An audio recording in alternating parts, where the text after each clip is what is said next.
we're going to drop right angles for 3 weeks. We'll get back to them and talk about circles and ellipses. Now, between right angles, squares and cubes, and circles and ellipses, would you guess which one is simpler?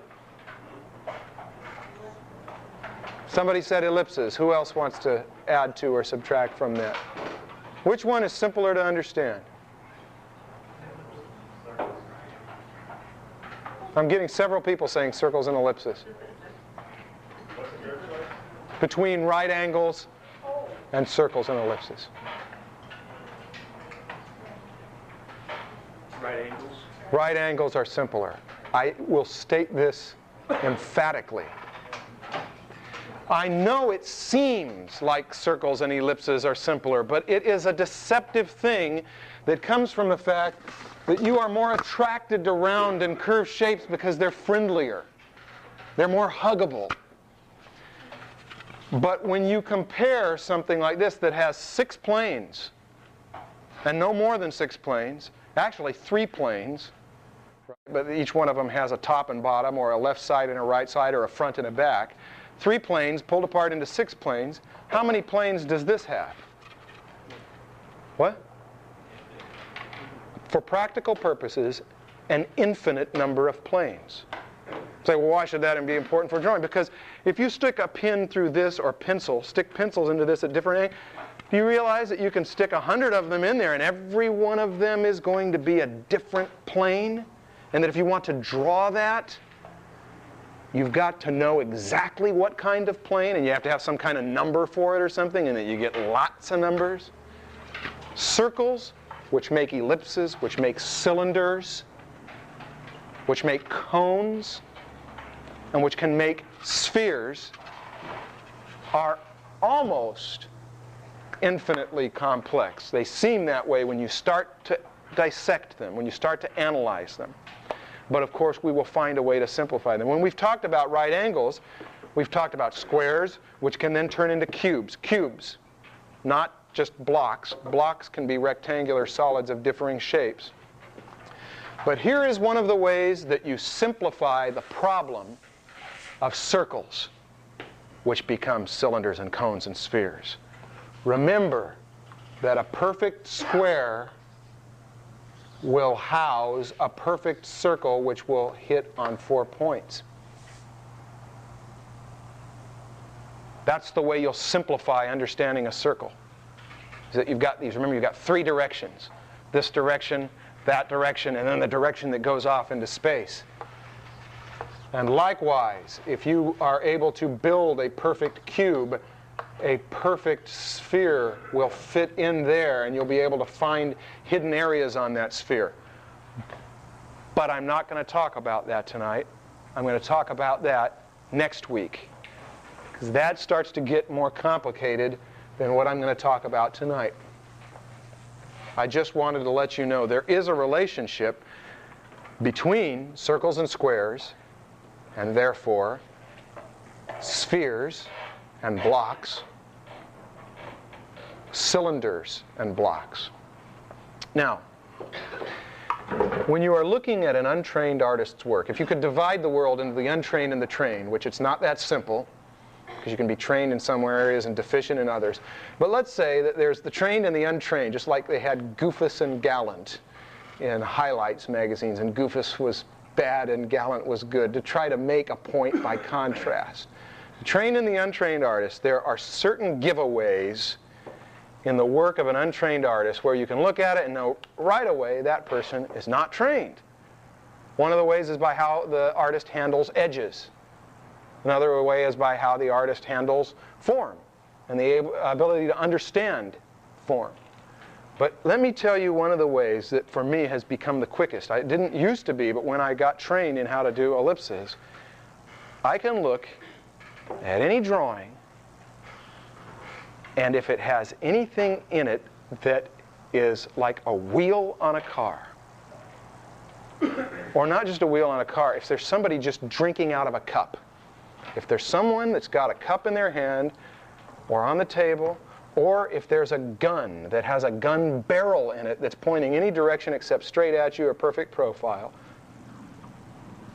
or if there's an airplane that has a propeller on it that's spinning, or better yet, a helicopter with a spinning propeller, or a clock, like so, I can tell that fast. I can look at it that fast, say that person is trained or untrained. Because one of the quickest giveaways of a lack of training is the inability to handle circles when they are tipped into perspective, which become ellipses. So if you're listening to this and you're thinking, gosh, I don't want people to look at my stuff and know that I'm untrained, remedy number one. There are many remedies, and in fact the next 3 lectures are going to be about remedies having to do with circles and ellipses. But the first remedy, the first thing you have to understand in order to draw a propeller on a helicopter and get it right, since it goes in a circle, is you have to understand how an ellipse is constructed.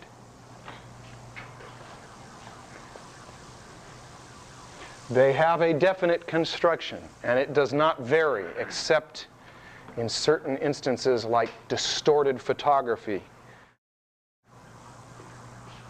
But if you have what is supposed to be a perfect circle, and you tip that circle, I used to use the analogy of long play records because, you know, those of you who are under the age of about 23 might not know what long play records are, but they were a big part of our life. CDs have replaced them, but CDs aren't quite as good for the analogy, which you'll see, partly because they're smaller. But you know, records, they used to be this big and they were made out of black vinyl.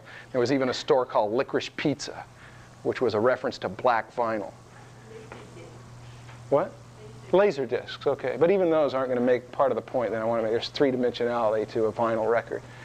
Okay, if you tilt this record in space, it looks a certain way, and we call that look an ellipse. An ellipse is not an oval. What is an oval?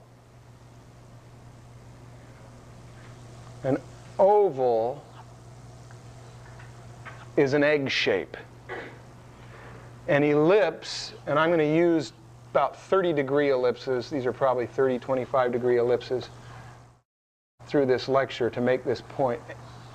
An ellipse, for one thing, is perfectly symmetrical left to right, top to bottom. An ellipse is not shaped like this, nor is an ellipse shaped like this, which you'll often see people draw it that way. They are constructed symmetrically both ways, and the best way to construct an ellipse is to use those crosshairs. That is, if you've got this right angle going on, and this is just for constructing. We're going to have some complications come in here when we try to find the middle point on that record and find that it's back there when we tilt it. But for construction purposes, that distance must be the same as that distance must be the same as that distance. And then you can start working this out so that it's going to be perfectly symmetrical. And the way you do that is if you're on a desert island and you've got to construct an ellipse, there is a way to do this. I don't know whether I ought to bother to take the time to do it here. I will after the lecture if you need. There's a way you can take a piece of paper, measure that, and then start one way, and you can pull this down and make a perfect quarter of an ellipse with a piece of paper with tick marks on it. And you'll get just the right curve. And you can make you can make it as open an ellipse as you want. And if you get 1/4 of it, you can get the whole thing, right? Because you'll just then transfer this corner to that, and that will be, turn the tracing paper over if that's the way you're doing it, transfer that way, and then take that whole side and transfer it over there. There's another way to construct ellipses.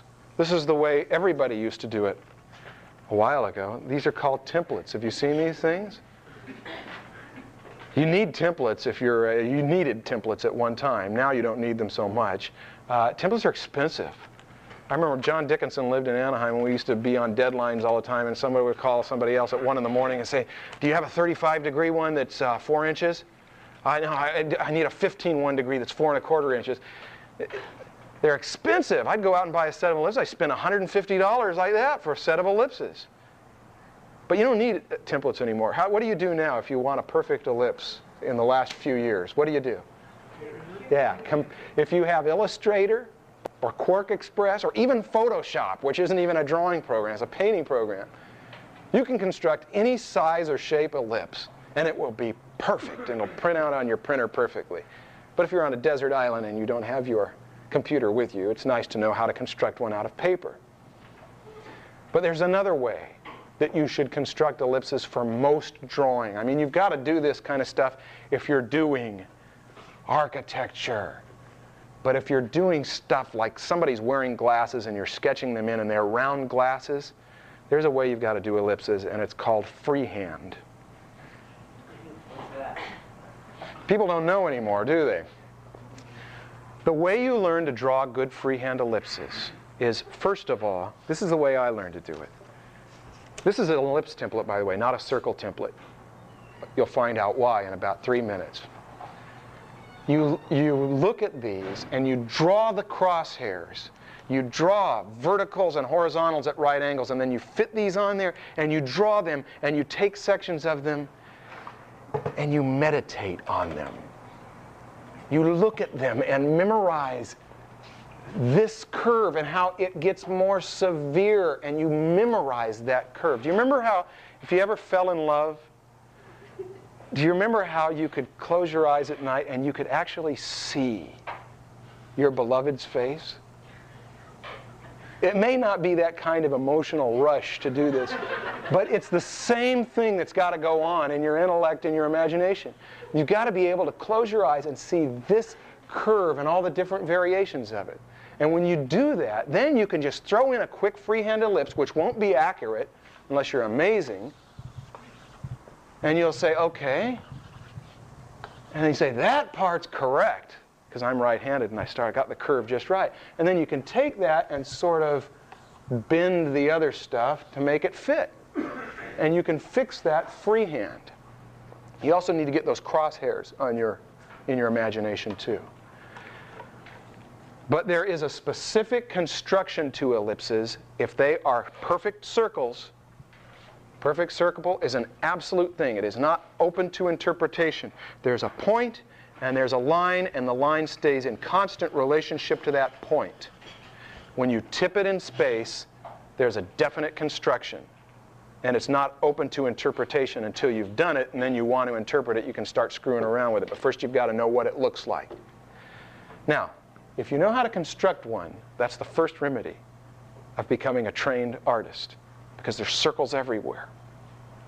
But then there's another question that comes up. I did one like that. I did one like that. I could have done one like this. Right? That's an ellipse too. And I told you that this is not a circle template. That is an ellipse template. But it's a what degree, engineers?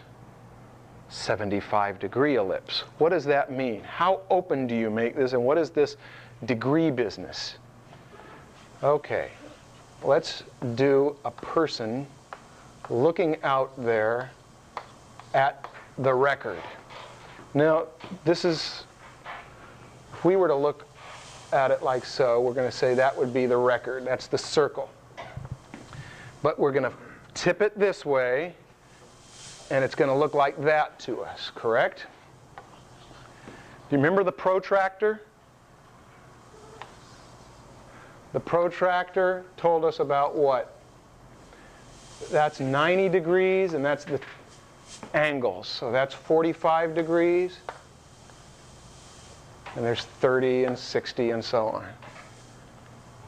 Can we turn off? Is the fan on that thing? Could you turn that off? Just, there's a little button you go all the way down on. When this character is looking at that flat circle there, if it is tilted at 45 degrees, let's say, we've got to keep this consistent. That's that record, and it's tilted at an angle like that, a 45-degree angle. What is that person going to see? It's called a 45-degree ellipse, which will be about like somewhere in there like that. I know there's too many lines. There will come a point, will there not? I should have this up at his eye level, or else I should put him across the room. Just imagine me, okay, looking that way. There comes a point where you've got that phonograph record in that position, and what's this character going to see if his eye's right there? He's going to see a straight line. So a straight line is a what degree ellipse? A 0-degree ellipse. What is a circle? A 90-degree ellipse would be a circle. A 75-degree ellipse is going to be close to a circle. What is a little skinny ellipse like that? What? 5-degree ellipse, really thin, 10 degrees. Some ellipses only go to 10 degrees. Why is it 90 degrees instead of 100? Because the circle's divided up into 360, remember? Somebody chose that. It wasn't me. Somebody decided to arbitrarily turn it into 360. I wish they would have done it metrically. Pardon? 360, you can divide it into 360 parts. It's built. Why not make it 100 parts and make it so it's 25-degree angle like that, and then you can do 0.25 and all that? Well, the metric system didn't work here, which I guess it should have, but that's another subject, and I better not get off onto it. We're talking about ellipses. Here's the thing. If you are looking at this phonograph record and it's tilting like so, and your eye is there and you're looking like so, it's going to turn into elliptical shapes that are specific. If it's tilted at 10 degrees, it will be a specific ellipse that's 10 degrees. You need to know this. You need to know it so you'll understand what all this business is when you see these little numbers on here. And remember, the major axis is that line. The minor axis is the shorter line. Minor, major. That'll become important 2 weeks from now. Now, if you're talking about, we're talking about tilting a circle. We're talking about tilting a flat circle. A record like so, which is helpful if you're drawing a slinky, I guess, that tilts, you know, all the different circles. Or it might be helpful if you're doing a jukebox that's got records that are flipping and tilting. The thing is that most things aren't flat circles. In fact, a long play record was certainly not a flat circle. It was a slice out of a what? A cylinder.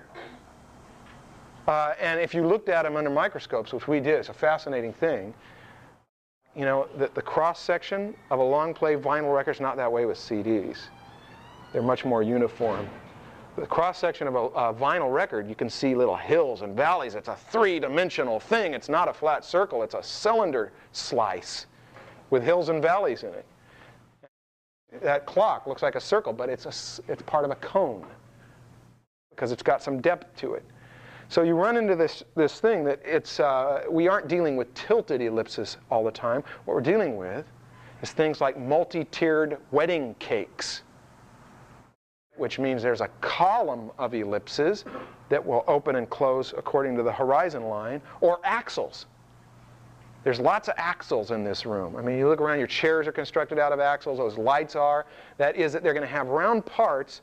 When they're horizontal, they're like an axle. That is, some are to your left and some are to your right, the cross sections. So, I want to move from talking about tilted circles to talking about ellipses and cylinders. What's the first thing we've got to deal with if we're going to do it drawing in perspective? First thing, eye level. Now, if we've got a cylinder in there, you know, if you drive along the 405 into Long Beach, you know those great big things right about the place where the airport is? Great big cylindrical columns. You know what I'm talking about? Made out of kind of wires. They used to be oil. Yeah, somebody said they were oil refineries, so they're empty. I mean, this is like magic oil that just stands. As you're distant from them, They're out there, and they're just kind of like a series of things like this on the horizon. As you get close to them, what happens? There will be one like that. Let's go out of the picture plane to make the point. The top one looks like this to you. And then the next one like so, and the next one like so. And then as they get toward the, eventually, one of them, if there's one at your eye level, is just going to be a straight line. Okay, so you see where your eye level is at when you are looking at a cylinder standing like that. As it goes up, you are looking up into ellipse. So this one might be 5 degrees, 7 degrees, 9 degrees, or 12 degrees. Eventually, you might get up to a 20-degree ellipse. Or if you're getting right up close on it, Kelly, what happens? If you're getting right up close at that thing, you're going to look up into something that's going to go like that, right? Because you're going to get a distortion. You're going to get severe ellipses, right? And you should probably put it in 3-point perspective. Actually, that might be 1-point perspective when you're doing that. Those ellipses are going to get more open toward the top.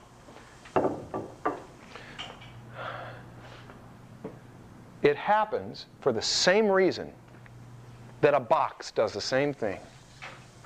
We say there's a horizon line.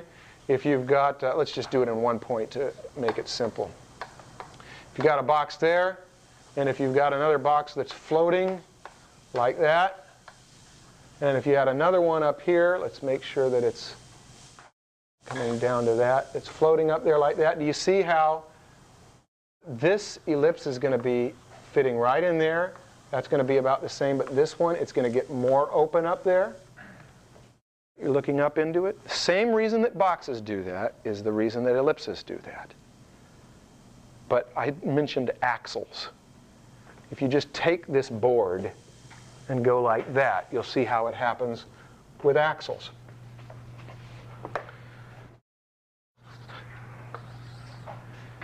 If you've got a box, let's do 1-point perspective again for simplicity's sake.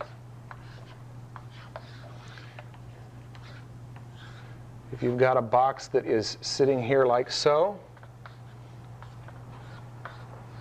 and one like that, and if these are true cubes, that cylinder is going to be open like that, right? It fit in there like that, and this one's going to be thinner because it's closer to that. It's more foreshortened. And if there was one that was standing right there, it would just be a straight line. You get the idea? As they go from your left to right, they'll open more. And as they go from top to bottom, above and below your eye level, they'll become more open. The distance that you are from them makes a difference too. But I haven't the time. Miller used to have these painted models of all sorts of stuff like this, and they were great for perspective studies because they were all these columns that went in and out. And the trick is, when you draw those, the trick is find the ellipse anywhere. These were cut out, so they've got ellipses almost built into them. You can see how as they go down, they curve up, and as they go above your eye level, they'll curve down. Now, that does not just affect architecture. It obviously affects big oil refineries and axles. You remember the Rembrandt drawing that I showed you the first night of a woman sitting there, and there was a little study of her head down in the lower corner that we zoomed in on, and I told you it was a coffee can? He had constructed this woman's head out of a shape like a coffee can, which we'll say that's like an MJB can. We'll call that the proportions. Now, you can tilt that coffee can down and get something shaped like that. Or you can tilt that coffee can up and get something shaped like that. There's an ellipse there, and then there's ellipse. It always helps to draw through and know about that ellipse on the other side. When you are drawing a portrait, if you are right straight on them, you can divide this up from widow's peak and then into thirds. That's the brow line, that's the nose line, and you can start to divide things up out of that coffee can. And the thing is, our faces aren't cylindrical. They're sort of a combination of cylinders and boxes. But you'll know that you'll have the same thing go on there. That brow might be a bit straight, but now you're starting to see that we tip down a bit like that, and that means there's a curve that goes like that. Even if this person is frowning, there is a curve like that that they will conform to. And you'll see more of the top of the head. If we're looking up at this character,